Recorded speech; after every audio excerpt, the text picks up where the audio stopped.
ဒီနေ့ပုံမြင်လေးတစ်ခုပြပြမယ်ဟိုးလွန်ခဲ့တဲ့2021တုန်းက YouTube ဆိုတာကငါနဲ့လုံးဝမသက်ဆိုင်တဲ့ကဘာတစ်ခုဆိုပြီးတော့ကျွန်တော်ကထင်ထားခဲ့တာ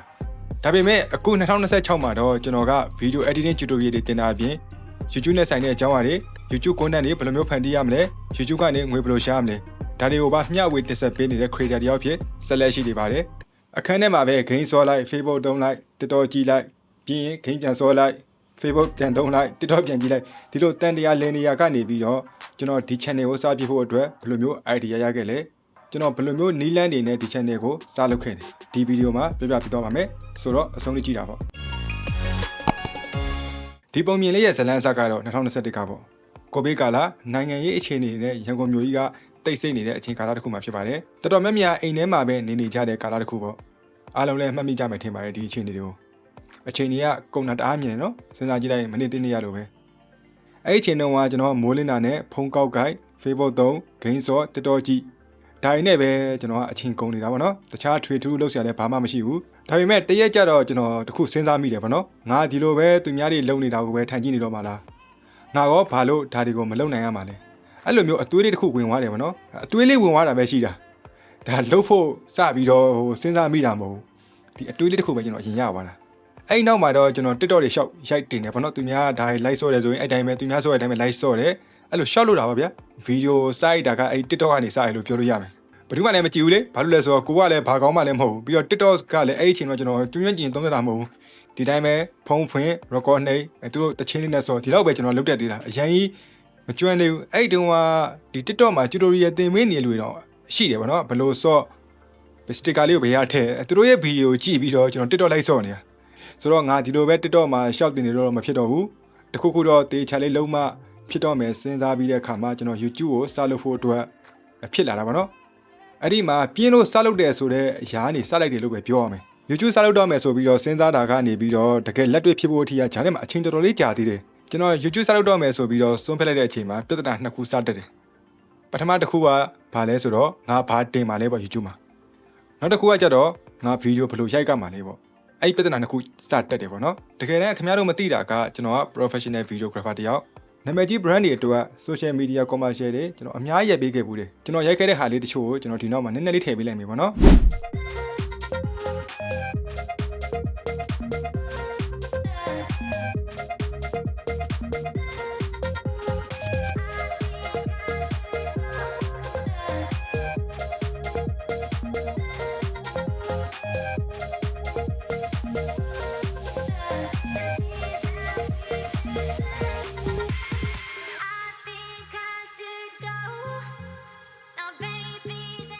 ်ဒါတွေကတော့ကျွန်တော်ပြောပြလေးမရှိဘူးပေါ့နော်ဒါပေမဲ့အခုဒီဗီဒီယိုကကြတော့ကျွန်တော် YouTube စလုပ်ပြခဲ့တဲ့အကြောင်းကိုပြောနေတာဆိုတော့ဒါလေးတွေပါထည့်ပြောဖို့လိုတဲ့အတွက်နည်းနည်းလေးထည့်ပေးလိုက်တဲ့သဘောပါပဲဆိုတော့ပြန်ဆက်ရမယ်ဆိုရင်ကျွန်တော်ဘာတင်ရမလဲလို့စဉ်းစားလိုက်တဲ့အခါမှာစဉ်းစားမိတာတခုရှိတယ်ပေါ့နော်တကယ်လို့ကျွန်တော်က professional camera အကြောင်းတွေတင်မယ်ဒီဗီဒီယိုနဲ့သက်ဆိုင်တာတွေတင်မယ်ကွန်ပျူတာနဲ့ပဲအသုံးပြုရတဲ့ video editing tutorial တွေတင်တယ်ဆိုရင်လူတွေစိတ်ဝင်စားပါမလားအဖြေကတော့ no ပါအဲ့ဒါတွေကိုစိတ်ဝင်စားတဲ့လူကလည်းကျွန်တော်တို့မြန်မာ channel တွေကိုလာကြည့်မှာမဟုတ်ဘူးနိုင်ငံခြား channel တွေပဲတွားကြည့်ကြမှာဆိုတော့ကျွန်တော်အဲ့ဟာတွေကိုတင်လိုက်ရဆိုရင်လာကြည့်ရလူနည်းချင်းပဲရှိမှာပါဗျာကျွန်တော်တို့အဆင်ပြေမှာမဟုတ်ဘူး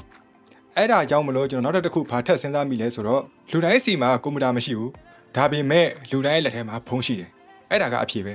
ဆိုတော့ငါမှရှိတဲ့ skill တွေကိုသုံးပြီးတော့လူတိုင်းရဲ့လက်ထဲမှာရှိတဲ့ဖုန်းနဲ့လွယ်ကူလိုက်လို့ရမယ် video editing tutorial လေးတွေလုပ်ပေးမယ်ဆိုပြီးတော့ကျွန်တော်စပြီးတော့ဆုံးဖြတ်လိုက်တယ် professional ဆန်ဖို့ငါဆရာကြီးဘာညာဖြစ်ဖို့ဆိုတာထက်practical လက်တွေ့လွယ်ကူလိုက်လုပ်နိုင်ဖို့ပဲကျွန်တော်ဦးစားပေးခဲ့တယ်ဖုန်းနဲ့ပဲ quality ကောင်းတဲ့ဗီဒီယိုတစ်ခုကိုဘယ်လိုရအောင်ရိုက်မလဲဖုန်းနဲ့ပဲဘယ်လိုမျိုး edit မလဲဒါတွေကိုပဲကျွန်တော်စောက်ချလုပ်ပြီးတော့တင်ခဲ့တယ်မကြုံရင်ကျွန်တော်ရဲ့ဗီဒီယိုအကောင့်တွေသွားကြည့်လိုက်အဲ့ဒီမှာဖုန်းနဲ့ပဲကျွန်တော်လုပ်လို့ရတဲ့ tutorial တွေအများကြီးတင်ထားပေးတယ်ဒါကတော့ကျွန်တော်ရဲ့ဘာတင်ရမလဲဆိုတဲ့ပထမမေခွန်းရဲ့ပြဿနာကိုကျွန်တော်အဲ့ဒီနည်းနဲ့ကျွန်တော်ရှင်းလိုက်တယ်ဒုတိယပြဿနာကကျွန်တော်တို့ပို့ပြီးတော့အရေးကြီးတယ်ဗီဒီယိုဘယ်လိုရိုက်ရမလဲဆိုတဲ့ပြဿနာခုနကပြောခဲ့သလိုပဲကျွန်တော်က videographer ဖြစ်တဲ့အတွက်ကင်မရာနောက်မှာနေပြီးတော့သူများတွေကိုရိုက်ပေးရတာပဲကျွန်တော်ကျွမ်းကျင်တယ်ကိုကိုပြန်ရိုက်ကတာမကျွမ်းကျင်ဘူးပေါ့နော်ကိုရိုက်ဒါလည်းအဆင်ပြေဘူးအခုလိုမျိုးကင်မရာရှေ့မှာစကားပြောနေရတာလည်းအဲ့တုန်းကဆိုဒါကျွန်တော်တို့ငရဲပဲကင်မရာရှေ့မှာဒီလိုမျိုးထိုင်ပြီးတော့စကားပြောဖို့ဆိုတာကျွန်တော်တို့ဘယ်လို့မှအဆင်မပြေဘူးစကားပြောမှကောင်းတာလည်းပါတယ်ပေါ့နော်အခုအချိန်ဒီ option နှစ်ခုရှိရဆိုပါစို့ပထမ option ကမင်း script ရေးပေးရမယ်ဗီဒီယိုရိုက်ပေးရမယ် video editing လုပ်ပေးရမယ်ဒါပထမ option ဒုတိယ option ကကြတော့မင်းကင်မရာရှေ့မှာစကားပြောပြီးတော့တင်ဆက်ပေးရမယ်အဲ့ဒီ option နှစ်ခုတည်းကတစ်ခုရွေးဆိုရင်တော့မှကျွန်တော်ကပထမတစ်ခုကိုရွေးပြမှာနောက်ပြီးတော့ကျွန်တော်က introvert တယောက်ကျွန်တော် introvert တယောက်ဖြစ်တဲ့အကြောင်းကိုလည်းကျွန်တော်ဒီ channel မှာတော့မပြောဘူးထင်တယ်ကျွန်တော်ရဲ့ဒီ blog တွေတင်တဲ့ blog ပိုင်းစုခတ်ဆိုတဲ့ channel မှာတော့ကျွန်တော်ပြောဘူးတယ်ကျွန်တော်က introvert တယောက်မလိုအပ်ရင်လူတွေနဲ့စကားကိုလုံးဝမပြောချင်တာအဲအကြောင်းမလို့ကျွန်တော်ဒီမှာလည်းတယောက်တည်းနေတာတိတ်ပြီးတော့လူတွေနဲ့ရောထူးထူးနေတဲ့အထဲမှာမပါဘူးအလုံးလုံးဆရာရှိလို့ပြောဆိုဆရာရှိတဲ့အခါမှာပြောဆိုလိုက်မယ်အလုံးလုံးဆရာရှိတဲ့အခါမှာပြောလိုက်မယ်ကျန်တဲ့အချိန်မှာကျွန်တော်အေးစေးပဲကျွန်တော်ပဲလာကျွန်တော်ဖြတ်တန်းနေတဲ့ကောင်အဲ့လိုမျိုးနေရတာကြိုက်တဲ့ introvert တယောက်ပေါ့နော်လုံးဝ introvert စစ်ပဲကျွန်တော်ကအဲ့လို introvert ဖြစ်နေတော့ကျွန်တော်ကစကားတွေကိုမလိုအပ်ဘဲမပြောချင်ဘူးသူများရဲ့နဲ့စကားလည်းမပြောချင်ဘူးဗျအဲ့အကြောင်းမလို့အခုလိုမျိုးစကားပြောရတာလည်းအဆင်မပြေဘူးဒါတော့မှအခုကျွန်တော်စကားပြောတာတောက်လျှောက်ကျွန်တော်ဗီဒီယိုတွေလုပ်နေပြောလို့တာစကားပြောကနည်းနည်းလေးအဆင်ပြေတာလားအရင်တော့ဆိုရင်ကျွန်တော် script တစ်ချောင်းပြောဖို့ဆိုရင်တော့မှအဆင်မပြေဘူးပေါ့နော်ခဏခဏပြင်ရတဲ့ဟာတွေရှိတယ်စကားတစ်ခုပြောလိုက်ရှာလိတ်ဝါလိုက်မပြီးမသားဖြစ်လိုက်ဒါတော့မှအခုတစ်ခါတလေဖြစ်တုံးမယ်အဲ့လိုမျိုးအခြေအနေတွေကျွန်တော်မှရှိတယ်အားအကြောင်းမလို့ကျွန်တော်ဒီဗီဒီယိုကင်မရာရှေ့မှာရိုက်ရတဲ့ပြဿနာကကျွန်တော်တို့တော်တော်ကြီးကိုခက်ခဲတဲ့ပြဿနာတစ်ခုပဲဆိုတော့အဲ့ဒီပြဿနာတစ်ခုကိုလည်းကျွန်တော်ကြော်လွှမ်းနိုင်ခဲ့တယ်ပြီးတော့ကျွန်တော်စပြီးတော့ဗီဒီယိုတွေရိုက်တယ်ဒီတိုင်းပဲတင်တယ်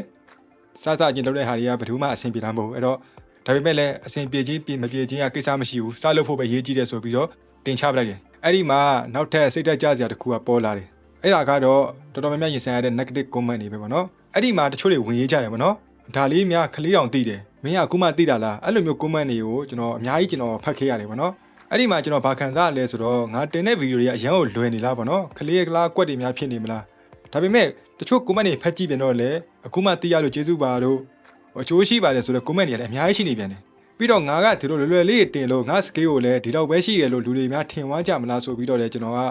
တွေးမိတယ်ပေါ့နော်ငါဒီလိုလွယ်လွယ်လေးတင်နေလို့ဒီကောင်တွေငါ့ကိုဒီတော့ပဲတက်တယ်လို့ညာထင်မလားဆိုတဲ့ဟာလည်းကျွန်တော်စဉ်းစားမိတယ်အဲ့ဒါနဲ့ပဲကျွန်တော် comment တွေဖတ်ရင်းနဲ့တခြားလေးပြန်စဉ်းစားကြည့်မိတယ်သူသိတာနဲ့ပဲတခြားကျန်တဲ့လူတွေရောသိရောလားပေါ့နော်လူတယောက်အတွက်ခလေးတောင်သိတယ်ဆိုတဲ့အရာကနောက်လူတယောက်အတွက်အခုမှစသိရတဲ့ဘူးတူတာတစ်ခုလည်းဖြစ်နေနေတာပဲလေအဲ့ဒါလေးကိုကျွန်တော်စဉ်းစားမိတယ်ပေါ့နော်အဲ့ဒီအချိန်မှာကျွန်တော်ရဲ့ mindset တစ်ခုကိုကျွန်တော်ပြောင်းလိုက်တယ်တီးပြီးသားသူတွေပြောတာကို view မဆိုင်တော့ဘူးသူတို့သိတဲ့အတွက်သူသိတာသူနေမသိသေးတဲ့လူတွေအတွက်ကျွန်တော်ဆက်လုပ်ပေးမယ်ဆိုပြီးတော့ကျွန်တော် video editing tutorial တွေကျွန်တော်ဆက်ပြီးတော့လုပ်ခဲ့ပေးပဲ comment တွေဖတ်ကြည့်တဲ့အခါမှာလည်းတချို့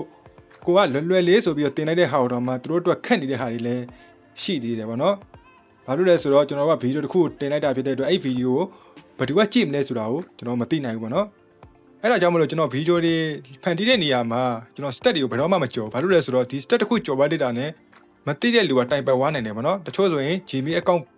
ဟို login ဝင်တာတော့မှအဲ့ဒီအဆင့်လေးကိုလွယ်တယ်ထင်ပြီးကြော်လိုက်တယ်ဆိုရင်တော့တချို့ကအဲ့နေရာမှာတိုင်ပတ်ဝါကြတယ်ဘာနှစ်ရမှမသိတော့ဘူးဆိုရင်အနေထားအောင်ရှိတယ်ပေါ့နော်အဲအကြောင်းမလို့ကျွန်တော်ကတချို့ဟာဒီမှာအဲ့ဒီအရင်ဆုံးအဲ့လိုအမှားတက်ချေကနှိပ်ပြီးပိတ်တာအစားကျွန်တော်ပြပေးတယ်အဲ့ဒါမျိုးဆိုရင်တချို့ကအရှိမပြောလို့မျိုးဒါကြီးကစထည့်ပြမနေတော့နဲ့လေတော့ဘာလို့ပြောကြတယ်အဲ့လိုမျိုးပြောတဲ့အတွက်ကျွန်တော်ကဒါကြီးကိုဖြုတ်လိုက်တဲ့အခါမှာလည်းတချို့ကဟိုမလုတ်တက်တော့ပြန်ဘူးပေါ့နော်အဲအကြောင်းမလို့ကျွန်တော်ရဲ့အရင်ဗီဒီယိုသွားကြည့်လုံးဝအသေးစိတ်ကျွန်တော်ပြောပြခဲ့တယ်ပေါ့နော်အဲ့ဒီမှာလည်းချို့ comment မကောင်းတာကြီးပဲတော့မဟုတ်ပါဘူးကောင်းတဲ့ဟာတွေပဲရတယ်ပေါ့နော်အဲ့လိုအသေးစိတ်တွေရှင်းပြပေးတဲ့အတွက်သူတို့လုတ်တက်သွားတဲ့အဆင်ပြေသွားတဲ့ဆိုတဲ့လူတွေလည်းကျွန်တော်အများကြီးတွေ့ခဲ့ပူတယ်ပေါ့နော်အဲ့လိုနဲ့ပဲကျွန်တော်ဒီလမ်းကြောင်းပေါ်ဆက်လျှောက်ခဲ့တယ်အခုချိန်မှာတော့ video creator လုပ်ရတာအရန်လွယ်ကူသွားပြီပေါ့နော်ကျွန်တော် video စလုပ်တုန်းကဆိုရင် AI ကအခုတော့ထိမကျေပြန့်သေးဘူး AI ဆိုတာရှိတယ်ဘယ်လိုလဲဆိုတော့ဖုန်းမှာပါတဲ့ AI လေးပဲ AI လေး on လိုက်တဲ့ဆိုရင်ကျွန်တော်မှအစားတောက်ရတဲ့ဆိုရင်အစားတောက်လေးတွေကပို့ပြီးတော့ဆိုးလာမယ်ဒီတော့အဆင့်ပဲရှိသေးတယ် AI ကဒါပေမဲ့အခု2နှစ်3နှစ်အတွင်းမှာနေတော်တော်ကြီးကို AI တိုးတက်သွားပြီအခု script ရေးချင်တယ်ဆိုရင် AI ကို script ရေးခိုင်းလိုက်10မိနစ်ဆွဲချင်တယ်ဆိုရင် AI ကို10မိနစ်ဆွဲခိုင်းလိုက်ဗီဒီယိုမှာစာတန်းထိုးချင်တယ်ဆိုရင်အခု CapCut မှာ auto caption ရှိပြီ auto စာတန်းထိုးပေးလိုက်မယ်နည်းနည်းပါးပါးစလုံးပေါင်းပါညာတော့မှားအောင်ပါပေါ့နော်အဲ့ဒါတော့ကိုယ်လိုက်ပြင်ပေါ့ဒါပေမဲ့ကျွန်တော်တို့စတဲ့တုန်းက AI ကမထုံကားသေးဘူးခုနကပြောသလိုစာတန်းထိုးချင်တယ်ဆိုရင်တော့မှ auto caption နဲ့ထိုးလို့မရသေးဘူးကိုယ်တိုင်စာလုံးတစ်လုံးချင်းရိုက်ပြီးတော့ကျွန်တော်ထိုးရတယ်ပြီးရင်စကားပြောတာနဲ့အပေါ်ကထိုးရတဲ့စာနဲ့လည်းကျွန်တော်ကလိုက်ညှိရသေးတယ်ပေါ့နော်အဲ့ဒီ tutorial တောင်ကျွန်တော်လုပ်ပေးခဲ့ဘူးတယ်ရှင်တော့ VN နဲ့လုပ်ခဲ့ပေးဘူးတယ်ထင်တယ်အဲ့တော့ကြည့်ကြည့်လို့ရတယ်အဲ့ဒီမှာဆိုလည်းကျွန်တော်တို့အသေးစိတ်ကျွန်တော်တို့ထိုးရတာပေါ့နော်စာရိုက်လိုက်နားလိုက်အဲ့လိုထိုးလိုက်အဲ့လိုလုပ်ခဲ့ရတဲ့ tutorial တောင်အဲ့မှာရှိသေးတယ်အဲ့လိုမျိုးကျွန်တော်ကတကြောင်ကြီးထိုးခဲ့ရတဲ့ဘဝတွေပေါ့နော်အချိန်တွေအများကြီးပေးရတယ်ပင်မန်းတာကကြတော့လူတွေပင်မန်းတာမဟုတ်ဘူးစိတ်လည်းပင်မန်းတာဘာကြီးပင်မန်းလဲဆိုတော့ငါလုပ်နေတဲ့ຢာတွေကအရာထင်ပါမလားပေါ့နော်လူတိုင်းကတော့0ကစတာပဲဆိုတော့စလို့တော့ဆိုရင်စခွဲဘာနဲ့ဘာမှမရှိဘူးအဲ့တော့ဟ ငါလုံနေတဲ့ဟာတွေအရာထင်ပါမလားပေါ့နော်နောက်တစ်နှစ်နေဒီတိုင်းပဲဆက်ဖြစ်နေပါလားအဲ့ဒါကြီးလည်းလူကြည့်ပါမလားပေါ့နော်ဒီလိုမျိုးအကြောင်းအရာတွေလည်းစဉ်းစားမိပြီးတော့ကြော်ဖြတ်ရတဲ့နေ့ရက်တွေလည်းအများကြီးပဲပေါ့နော်အဲ့ဒီဟာတွေကြော်ဖြတ်လာပြီးတော့အခု2026ရောက်ခဲ့ပြီပေါ့နော်ဆိုတော့အချိန်လေးကုန်တာကအရင်မြန်တယ်တကယ်တမ်းတွေးကြည့်လိုက်မိနစ်တစ်နေ့ရလို့ပဲရအားလုံးကကျွန်တော်လည်းအခု2026ဘယ်လိုရောက်လာခဲ့မှန်းတော့မသိဘူးပေါ့နော်ဗီဒီယိုလေးလုပ်လိုက်ဒီလိုနဲ့ပဲအချိန်ကြီးကကုန်လာခဲ့တာပြီးတော့ကျွန်တော်ဆိုရင်အခုနေရာလေးပြောင်းသွားပြီပေါ့နော်ကျွန်တော်စတဲ့တုန်းကနေရာမဟုတ်ဘူးကျွန်တော်အခုတခြားနိုင်ငံတစ်ခုမှာကျွန်တော်ရောက်ရှိနေပြီပေါ့နော်အဲ့တော့အရာအလုံးကလည်းပြောင်းလဲသွားပြီအခုဆိုရင် subscriber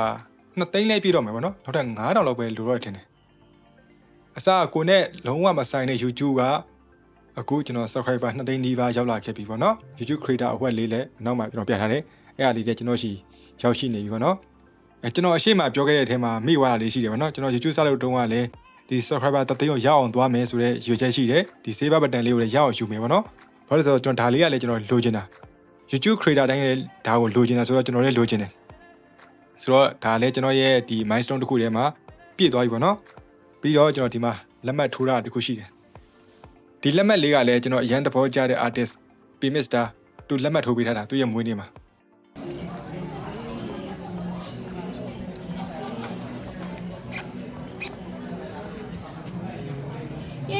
Congratulations ဒါကလည်းအိမ်မက်တစ်ခုပေါ့နော်ကျွန်တော်သူ့ကိုစပြီးတော့အားပေးခဲ့တာ2018လောက်ထဲကတော်တော်ကြာပြီအခုဆိုရင်2026ဆိုတော့ရှင်းနေတော့ရှိပြီသူ့ကိုအားပေးခဲ့တာအဲ့ဒီအချိန်တုန်းကဒီလို screen ပေါ်မှာပဲသူ့ကိုမြင်ဘူးခဲ့တာပေါ့နော်အခုလိုမျိုးအပြင်မှာစုံရမယ်သူ့ရဲ့လက်မှတ်လေးလည်းကိုတန်ဖိုးထားတဲ့အရာတစ်ခုပေါ်မှာရမယ်ဆိုပြီးတော့ဘယ်သူကထင်ပါလဲပေါ့နော်ဒါပေမဲ့ကျွန်တော်ကန်ကောင်းတော့ကျွန်တော်ရခဲ့တယ်ပေါ့နော်အဲ့တော့အိမ်မက်တွေကလည်းတကယ်ဖြစ်လာနိုင်ပါတယ်ဖြစ်တာမဖြစ်တာကတော့သူ့ကိစ္စကိုကိစ္စကတော့ကိုယ်တိုင်စူးစမ်းပြီးတော့ကိုယ့်ရဲ့ဒီအိမ်မက်တွေကိုအကောင့်ထဲပေါ်ဖို့လုပ်နေရမှာပဲဘယ်ကစရမလဲဘယ်ကနေစလုပ်ရမလဲဆိုပြီးတော့ကိုယ်တိုင်ကြဘာမှမလေ့လာဘဲနဲ့ကိုမက်မှာလိုက်မေးနေတယ်ပဲဆိုရင်တော့တင်ရတစ်ခုခုမှားနေတဲ့လူဖြစ်ပါလိမ့်မယ်တကယ်လို့ကိုကဘာမှမလုပ်တတ်ဘူးဆိုရင်ကျွန်တော်အဲ့အတွက်ကိုလည်းလမ်းညွှန်ထားတဲ့ဗီဒီယိုတွေအများကြီးရှိတယ်ဒါတွေကိုလည်းမကြည့်ဘူးလို့ထင်ပါတယ်ပေါ့နော်အဲ့ဘယ်ကစရမလဲဘယ်သိကျင်တာလုပ်ပေးထားတဲ့ဗီဒီယိုတွေကြတော့လည်းလေ့လာလားဆိုလည်းမလေ့လာဘူးဒါပေမဲ့ကိုကအဲ့လိုတည်းကမဟုတ်ဘူးကိုကလေ့လာကျင်တယ်ဆိုရင်တော့ကျွန်တော်ရဲ့ဒီ channel လေးကိုတွားလိုက်အဲ့ဒီမှာ playlist ဆိုတဲ့တက်ရှိတယ်အဲ့ကောင်တွေဝင်တိုင်းအဲ့ထဲမှာဆိုရင်